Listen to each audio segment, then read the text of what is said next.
Shalom teman-teman yang di rumah, apa kabar nih semuanya? Semoga sehat-sehat ya. Di tengah kesibukan kita yang ada, mungkin yang kuliah masih kuliah atau sekolah masih kuliah online, sekolah online. Yang kerja mungkin ada yang WFH, ada juga yang masih harus tetap mencari cuan dengan ke kantor ya. Tapi nggak apa-apa, kita harus tetap bersyukur kita masih diberikan kesehatan. Dan pada hari ini kita mau mulai persekutuan online kita, karena ini tiba saatnya kita berkumpul untuk memuji Tuhan. Kita mengangkat pujian tiba saatnya. Nah, ini menjadi dengan sukacita.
Mari teman-teman kita bersatu di dalam doa sebelum kita membaca dan merenungkan firman Tuhan.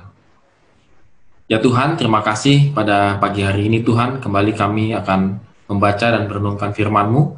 Biarlah kebenaran firman-Mu Tuhan boleh menguatkan iman kami Tuhan untuk menghadapi segala tantangan dalam kehidupan kami.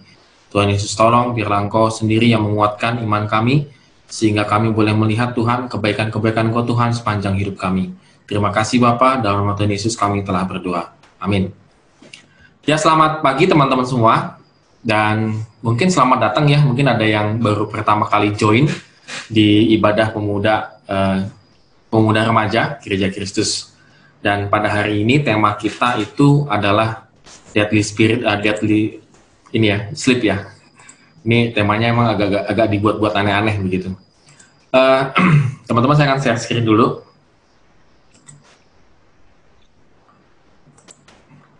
Kita akan membaca dari Markus pasal 5, ayat 35 sampai dengan 43. Mazmur pasal 5, 35 sampai dengan 43. Ketika Yesus masih berbicara, datanglah orang dari keluarga kepala rumah ibadat itu dan berkata, "Anakmu sudah mati, apa perlunya lagi engkau menyusahkan guru?" Tetapi Yesus tidak menghiraukan perkataan mereka dan berkata kepada kepala rumah ibadat, "Jangan takut, percaya saja." Lalu Yesus tidak memperbolehkan seorang pun ikut serta kecuali Petrus, Yakobus, dan Yohanes, saudara Yakobus. Mereka tiba di rumah kepala rumah ibadat, dan di sana dilihatnya orang ribut, menangis, dan meratap dengan suara nyaring.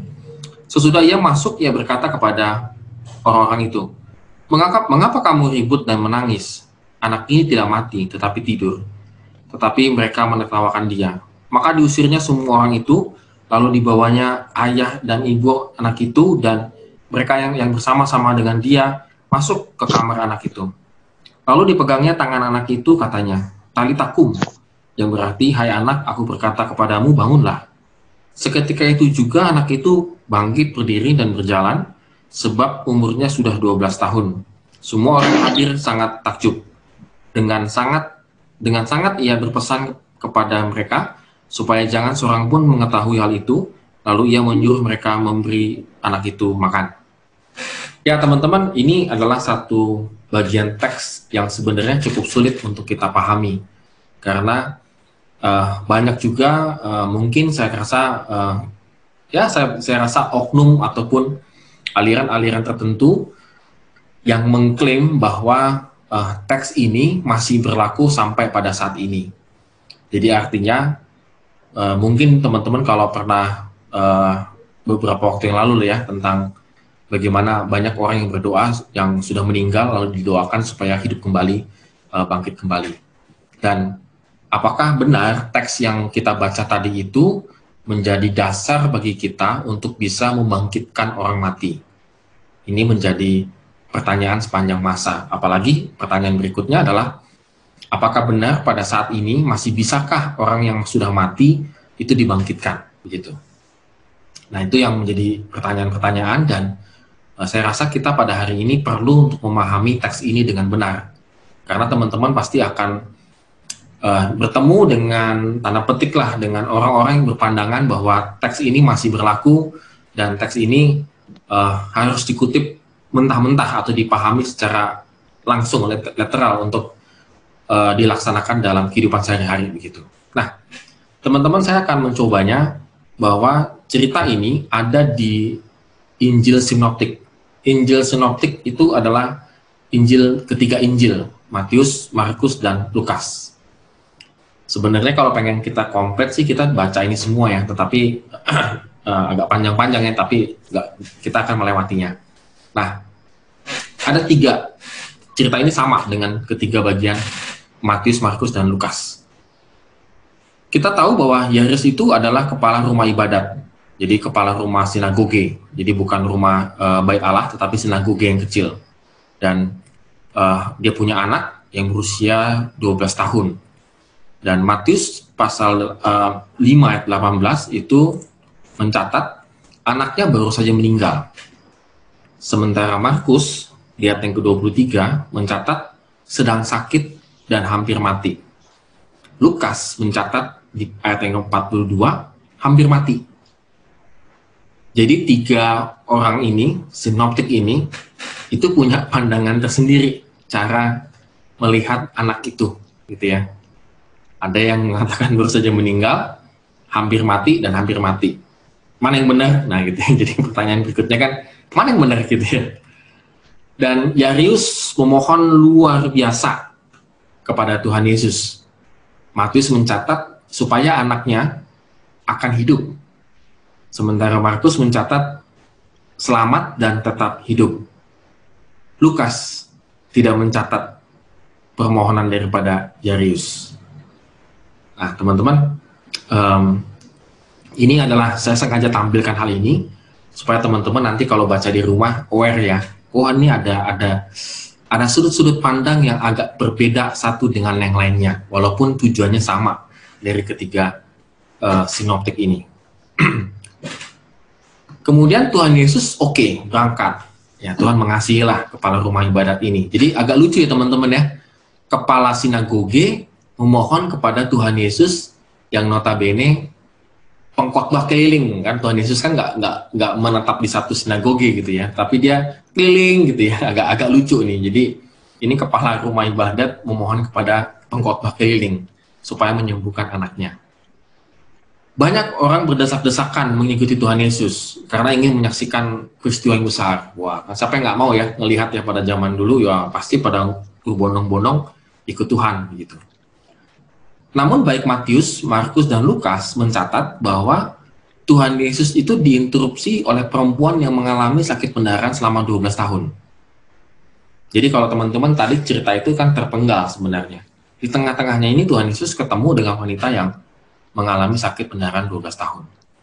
Lalu Tuhan Yesus itu pasti berhenti dan menyembuhkan perempuan tersebut. Begitu. Otomatis seharusnya Tuhan Yesus cepat sampai ke rumah Yarius, tetapi kan terlambat begitu ya, karena ada yang harus dia kerjakan, yang harus dia dilakukan. Kemudian di tengah perjalanan itu, Markus dan Lukas mencatat bahwa anak Yarius sudah meninggal. Sementara Matius tidak mencatatnya karena sudah meyakini bahwa dari awal anak Yarius itu sudah meninggal. Jadi Markus dan Lukas mencatat juga bahwa anak itu sudah meninggal. Yang tadi awalnya menurut mereka tidak meninggal, finally-nya akhirnya meninggal. Dan Markus dan Lukas juga mencatat perkataan Tuhan Yesus kepada kepala rumah ibadat itu. Jangan takut, percaya saja. Ini ada pesan yang ingin Tuhan Yesus sampaikan sebenarnya. Jangan takut, percaya saja. Nah, ketika tiba di rumahnya Yarius, apa yang terjadi di situ? Injil sinoptik ketiga-tiganya menonjolkan suasana perkabungan. Ada peniup suling, banyak yang menangis dan meratap. Artinya bahwa ini sebenarnya benar-benar ini ya, benar-benar suasana perkabungan. Benar-benar itu anaknya itu mati. Jadi walaupun zaman dulu itu tidak ada, tidak ada mungkin peralatan medis zaman sekarang yang sudah meyakinkan anak itu mati, tetapi dipastikan bahwa mereka tahu anaknya sudah meninggal, gitu ya, tidak bisa lagi diselamatkan. Dan orang banyak meyakini hal ini. Tetapi Tuhan Yesus itu mengatakan, anak ini tidak mati, tetapi tidur, gitu ya. Dan orang banyak menertawakan Tuhan Yesus. Jadi saya agak aneh ya. Aturan kan suasananya kan perkabungan ya, kok masih bisa ketawa begitu ya. Suasana kan sedih ya, tiba-tiba Tuhan Yesus ngomong begitu, yang lainnya pada ketawa. Agak aneh nih sebenarnya ya, orang yang banyak itu gitu ya, pada ketawa. Nah, lalu pertanyaannya adalah, mengapa Tuhan Yesus menggunakan kata tidur? Kenapa dia tidak secara konkret mengatakan anak ini sudah meninggal? Aku akan membangkitkan, atau aku akan menyembuhkan. Kan lebih jelas ya, begitu ya, daripada dia menggunakan kata tidur misalnya begitu. Jadi teman-teman ini menarik gitu ya, karena kita harus bisa memahami hal ini gitu. Nah, Tuhan Yesus juga kalau kita bandingkan dengan Yohanes 11 ayat 11 menggunakan kata tidur untuk kematian Lazarus yang sudah berhari-hari. Jadi ada banyak pendapat para ahli mengatakan bahwa kenapa Tuhan Yesus menggunakan kata tidur itu karena anak ini cuma mati suri gitu ya. Tetapi ternyata kata tidur walaupun dalam bahasa Yunani-nya berbeda penggunaannya, tetapi fungsinya sama, tujuannya sama untuk menerangkan seseorang itu sedang tidur dan Lazarus itu sudah mati itu berhari-hari gitu ya. Tuhan Yesus tetap menggunakan kata tidur. Jadi kata tidur yang dipakai oleh Tuhan Yesus ini sebenarnya adalah kiasan kematian yang sebenarnya. Secara tidak langsung Tuhan Yesus ingin mengatakan ini benar-benar mati nih anak begitu ya. Dan anak ini bukan dalam keadaan mati suri. Jadi kalau kita bandingkan dengan Yohanes 11 ayat 11 bahwa Tuhan Yesus menggunakan kata tidur itu adalah sungguh-sungguh untuk menyatakan anak ini adalah sudah meninggal. Kalau mungkin banyak orang yang ini ya melakukan mencoba membangkitkan orang yang sudah mati itu dengan konsep bahwa orang yang mati ini masih tidur, jadi masih bisa dibangunkan. Nah ini teman-teman yang salah dalam hal teologianya begitu ya. Nanti kita akan kesana begitu ya. Mengapa mengucapkan kata talitakum yang ada di Markus, hanya ada di Markus? Talitakum itu dalam bahasa Aram, bahasa aslinya. Jadi Markus itu cukup banyak menggunakan bahasa Aram. Sekedar informasi teman-teman, jadi Alkitab yang teman-teman punya ini, itu sebenarnya percakapan Tuhan Yesus dengan para murid yang kita baca tadi, itu pakai bahasa Aram. Kemudian baru ditulis kembali dengan bahasa Yunani. Jadi teman-teman jangan kebingungan di situ ya. Jadi percakapannya sebenarnya itu adalah pakai bahasa Aram, tetapi para murid, para penginjil ini menulis kembali cerita tentang Tuhan Yesus memakai bahasa koinone. Koinone ini adalah bahasa Yunani umum. Kenapa mereka menggunakan bahasa Yunani? Supaya berita Injil itu boleh cepat tersebar. Karena pada zamannya itu bahasa Yunani itu bahasa internasional. Jadi sengaja para murid menyaring kembali dengan bahasa Yunani, tidak menggunakan bahasa Aram. Tetapi dalam kisah tertentu mereka masih mencatat dalam bahasa Aram aslinya, termasuk salah satunya adalah ini, talitakum. Penggunaan bahasa Aram ini, menurut beberapa ahli, supaya tidak dipakai sebagai mantra membangkitkan orang mati. Ini teman-teman. Karena kata talitakum ini, hal ini senada gitu teman-teman, dengan Tuhan Yesus menyebut anak Yairus itu kan tidur. Maka dia pakai bahasa membangunkan. Kayak bahasa apa ya? Bangun weh, bangun gitu ya. Bangun weh, bangun gitu ya. Jadi kira-kira gitu loh kalau dalam bahasa kita sehari-hari ya. Ayo bangun, bangun, bangun gitu ya. Kan nggak mungkin ya ada mantra, ayo bangun, bangun, bangun gitu. Nggak ada ya kayaknya. Biasanya kan mantra kan harus yang ribet, serius, jelimet gitu loh. Jadi kayak Tuhan Yesus ngomong sama anak itu, nak bangun nak, udah siang gitu. Nak bangun nak. Jadi dalam suasana santai, bukan Tuhan Yesus dalam suasana tegang gitu ya. Terus langsung talitakum biar gitu ya, ada kembang apinya tuh enggak ada gitu ya. Jadi kayak nak bangun nak gitu. Jadi santai. Jadi bingung. Jadi maka Pak Ahli mengatakan penggunaan talitakum ini adalah memang bertujuan supaya ini bukan menjadi dasar jadi mantra untuk membangkitkan orang mati. Gitu ya. Dan bahkan Lukas itu hanya mencatat Tuhan Yesus itu hanya memegang tangannya anaknya Yairus. Dia tidak mencatat talitakumnya itu. Jadi pegang tangannya langsung bangkit, versi Lukas. Jadi teman-teman kalau dari sini, kalau teman-teman boleh ini ya, boleh melihat. Apalagi dulu kan ada yang pendeta dari Nigeria itu membangkitkan orang mati yang di peti mati gitu kan, disiarkan pakai TV, lalu kemudian dia teriak-teriak, dia segala macam ya, membangkitkan orang mati, dan itu bangkit, dan ternyata itu bohongan semua gitu ya. Teman-teman, artinya Tuhan Yesus ingin mengatakan bahwa kenapa ini suasananya santai, kayak ngebangunin orang, dan bukan seperti mantra, spelling mantra begitu, Tuhan Yesus ingin mengatakan bahwa kuasa kebangkitan itu hanya ada padaku. Hanya ada padaku. Kuasa kebangkitan itu. Jadi, ini bukan sebuah mantra, ini bukan sebuah hal-hal yang bisa kita pergunakan seenak-enaknya, begitu ya. Bahkan dalam TV show, dalam YouTube, segala macam, Facebook, segala live streaming, kita membangkitkan orang mati. Enggak. Jadi ini yang Tuhan Yesus ingin sampaikan kepada para muridnya. Dan teman-teman menariknya begini, Tuhan Yesus melarang memberitahukan. Jadi kalau teman-teman tadi baca di ayat yang terakhirnya gitu ya, Tuhan Yesus melarang memberitahukan.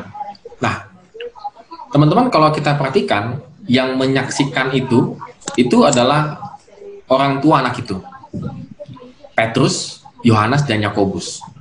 Jadi cuma 5 orang teman-teman yang menyaksikan peristiwa itu. Sangat ini ya, sangat secret sekali begitu ya. Boleh saya bilang peristiwa kebangkitan ini.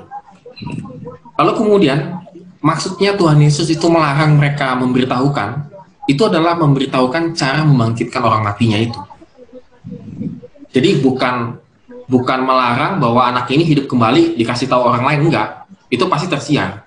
Tetapi Tuhan Yesus melarang itu adalah supaya kelima orang yang menyaksikan ini tidak memberitahukan caranya bagaimana. Cuma hanya terdengar tali takum saja, gitu. Dan sehingga Injil Sinoptik ini cukup singkat mencatat kisah ini. Nah, teman-teman, ini menjadi ini ya, menjadi sebuah secret, menjadi sebuah rahasia bagaimana Tuhan itu membangkitkan orang yang mati. Bukan menjadi sebuah, boleh saya bilang menjadi sebuah mantra ataupun menjadi sebuah saya bilang ya, hal yang bisa kita kerjakan, kita lakukan dengan gampang begitu ya. Tetapi tidak ternyata. Ini adalah sebuah secret, sebuah rahasia yang luar biasa yang Tuhan ingin sampaikan kepada para muridnya, bahwa ada kuasa yang memang Tuhan miliki supaya bisa membangkitkan orang mati. Oleh karena itu teman-teman, kita harus cukup berhati-hati ketika teman-teman menerima doktrin tentang kebangkitan orang mati, yang kita percaya bahwa Tuhan Yesus sudah bangkit, dan nanti kita juga akan dibangkitkan begitu ya, pada hari kedatangan Tuhan Yesus yang kedua kalinya. Nah, pertanyaannya adalah, refleksi kita itu apa? Ketika kita membaca dari kisah kematian anaknya Yairus ini. Saya mengutip Markus 35:36. Me pobou mono pisteu. Ya. Ini James nih kayaknya bisa menerjemahkan ya, James ya, sekolah teologi ya James nih. Me pobou mono pisteu. Me pobou, jangan takut. Monon pisteu, pisteu itu percaya, monon itu bisa diterjemahkan saja, only, tunggal. Jadi dikatakan Tuhan Yesus, jangan takut, percaya saja. Tetapi kata percaya saja ini bukan berarti kita percaya dengan membabi buta, tetapi percaya dengan sungguh-sungguh bahwa Tuhan pun memiliki kuasa kebangkitan itu. Kedua, jangan takut teman-teman untuk menghadapi kematian. Mungkin teman-teman karena masih muda ya, jadi nggak berpikir kematian ya. Tetapi kepala rumah ibadat itu memiliki sebuah ketakutan sebenarnya ketika anaknya itu akan meninggal. Tapi Tuhan mengatakan tidak, jangan takut. Kenapa? Selama kita masih beriman kepada Tuhan Yesus Kristus, kita jangan takut. Maka kematian itu kita pandang bukan sebagai kesedihan, betul secara manusiawi kita sedih, tetapi itu adalah sebuah joy, itu adalah sebuah joy ya, sebuah kesukacitaan, karena kita akan berjumpa dengan Tuhan Yesus. Nah teman-teman, ini yang menjadi refleksi kita bersama. Oleh karena itu teman-teman, pada bagian ini kita tetap terus hati-hati bagi teman-teman sekalian untuk memahami Injil ini gitu ya, karena kalau kita sampai salah memahaminya, kita akan terjebak dengan pengertian yang salah juga, dan akhirnya itu akan mempengaruhi teologi kita. Ya teman-teman, kalau boleh teman-teman ada 1 atau 2 orang yang mau bertanya untuk bagian ini, karena ini kan kita lebih santai lah daripada ibadah pada umumnya begitu. Ada teman-teman yang punya pengalaman mungkin membangkitkan orang mati, boleh mengalami kedukaan, kemudian punya ini, silakan.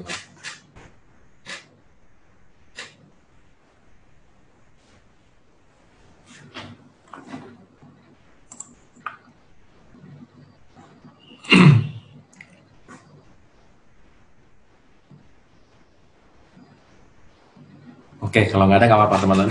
Jadi teman-teman, kenapa saya ungkapkan hal ini? Supaya kita bisa melihat Alkitab dengan baik dan jelas, dan teman-teman tidak gampang untuk mengambil satu sikap teologi gitu ya. Oh, ini ada di Alkitab, lalu kita langsung percaya saja, kayak Tuhan Yesus tadi ngomong, kayak percaya saja begitu ya. Enggak. Jadi kita tetap harus hati-hati, waspada ketika ada orang yang mengajarkan sesuatu, apalagi hal-hal yang cukup sulit yang diajarkan, maka kita harus sungguh-sungguh melihat firman Tuhan itu dengan benar gitu. Jadi teman-teman, kalau teman-teman sudah sudah mengalami percaya kepada Kristus dengan sungguh-sungguh, maka kita tidak perlu lagi memikirkan tentang kebangkitan. Betul. Artinya gini, misalnya papa mamamu meninggal, ini misalnya nih meninggal, lalu engkau tidak akan pernah berpikir untuk membangkitkan papa mama kamu gitu loh maksud saya. Tidak akan pernah berpikir untuk membangkitkan itu. Jadi ketika misalnya orang yang kau kasihi itu meninggal, ya kita bisa menerimanya karena kita tahu bahwa orang yang kita kasihi itu sudah memiliki iman di dalam Kristus dan dia bertemu dengan Kristus, dan itu merupakan suatu kebahagiaan. Boleh dikatakan makanya kenapa mujizat kebangkitan orang mati ini tidak boleh kita bilang lah, mungkin tidak terjadilah, mungkin beberapa abad inilah mungkin ya tidak terjadi gitu ya dalam kehidupan kita sehari-hari gitu ya, karena memang kematian itu bukan hal yang mengerikan, bukan hal yang kita bilang sebuah kutuk gitu atau gimana, enggak, karena kematian itu berjumpaan dengan Kristus. Sehingga kalau ada beberapa ahli yang berpendapat bahwa kenapa mujizat ini seolah-olah tanda petik gitu ya, kok tidak terjadi di zaman-zaman now begini ya, pada abad-abad ini, karena memang benar bahwa konsep kematian di dalam Kristus itu adalah berjumpa dengan Kristus. Jadi teman-teman, bukan berarti mujizat membangkitkan orang mati itu tidak ada ataupun tidak akan bisa terjadi karena Tuhan yang memberikan kuasanya. Tetapi kembali lagi, kalau tidak terjadi itu dikarenakan memang orang yang sudah percaya kepada Kristus ketika menghadapi kematian, dia seharusnya bersukacita karena dia bertemu dengan Yesus Kristus. Amin. Saya kembalikan ke sebelum ya. Mari kita berdoa dulu ya untuk teman-teman kita yang ulang tahun. Dan mungkin teman-teman ada yang mau didoakan secara khusus, boleh? Supaya kita berdoa pada hari ini.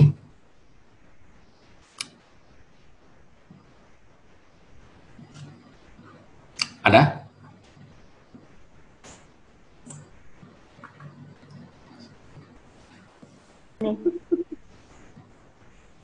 Ada Aceh? Oh, Aceh. Enggak, Bang Kris minta doain.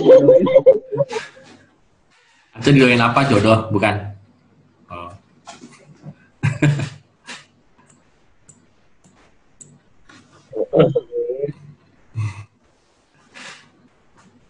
Oke teman-teman, kalau nggak ada, kita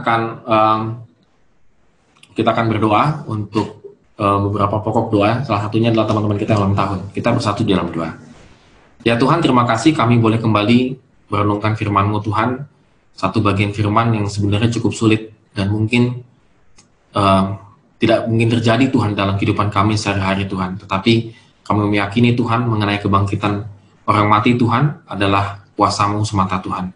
Biarlah kami boleh belajar Tuhan, bagaimana iman kami Tuhan selama hidup ini boleh tetap terus bertumbuh dan semakin erat dengan Engkau ya Tuhan. Tuhan Yesus tolong kami, biarlah pada masa muda kami ini Tuhan, iman kami Tuhan semakin kuat. Iman kami Tuhan kepada Engkau Tuhan tidak mudah hancur Tuhan, walaupun tantangan di dalam kehidupan kami Tuhan semakin bertambah. Kami berdoa Tuhan buat teman-teman kami yang saat ini sedang kuliah maupun sedang duduk di bangku sekolah. Tuhan Yesus tolong berkati, biarlah mereka tetap bertahan Tuhan di dalam pendidikan mereka. Mungkin banyak kesulitan yang sedang mereka hadapi di dalam kuliah maupun di sekolah Tuhan, tetapi kami akan percaya Tuhan, biarlah itu kesulitan itu membuat mereka semakin bergantung kepada Engkau. Kami berdoa Tuhan buat teman-teman kami yang bekerja Tuhan, yang mungkin saat ini sedang mengalami PHK. Tuhan Yesus tolong berkati, berikan penghiburan, berikan kekuatan Tuhan. Atau mungkin teman-teman kami yang mengalami pemotongan gaji, Tuhan Yesus tolong berkati Tuhan. Berikan penghiburan, kekuatan Tuhan, sukacita, damai sejahtera Tuhan. Kami benar-benar sungguh-sungguh Tuhan, menggantungkan kehidupan kami ke dalam tangan-Mu ya Tuhan. Kami berdoa Tuhan, buat teman-teman kami yang berulang tahun pada minggu ini, bulan ini, yaitu ada Haryo, ada Chris, dan ada Enos, dan juga ada Dennis Tuhan. Kami berdoa Tuhan buat teman-teman kami yang telah Engkau tambahkan usianya ini, biarlah mereka boleh hidup semakin berhikmat, dan biarlah kalau mereka masih dalam keadaan pendidikan, biar tetap Engkau sertai. Bagi teman-teman kami yang sudah bekerja, Tuhan Yesus tolong biarlah kiranya pekerjaan mereka boleh menghasilkan banyak berkat Tuhan. Kami berdoa Tuhan, biarlah kiranya masa muda kami ini Tuhan, selalu menyertai, selalu memuliakan nama Engkau. Terima kasih Bapa, dalam nama Tuhan Yesus kami telah berdoa. Amin. Silakan Ayu. Atas firman Tuhannya. Teman-teman, Tuhan Yesus sangat berkuasa ya dalam kehidupan kita. Bahkan Dia juga bisa membangkitkan orang mati. Nah, seperti yang Bang Gio sampaikan juga tadi, kita sebagai pemuda dan remaja Kristen, kita tidak perlu takut akan kematian, dan kita harus percaya bahwa Tuhan telah menyelamatkan kita. Oleh sebab itu, karena Tuhan telah menyelamatkan kita, maka hidup kita harus berbeda dengan saudara-saudara kita yang lain. Hidup kita harus bisa menjadi terang. Kita mengakhiri ibadah kita pada siang hari ini. Kita mau kemudian hidup bukan sama.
Teman-teman, kita akan mengakhiri persekutuan kita, ibadah kita pada hari ini. Kita mengarahkan hati dan pikiran kita untuk menerima berkat dari Tuhan Yesus.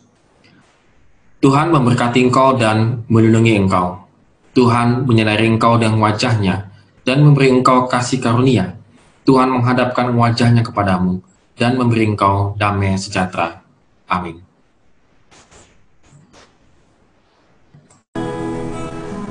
Bapa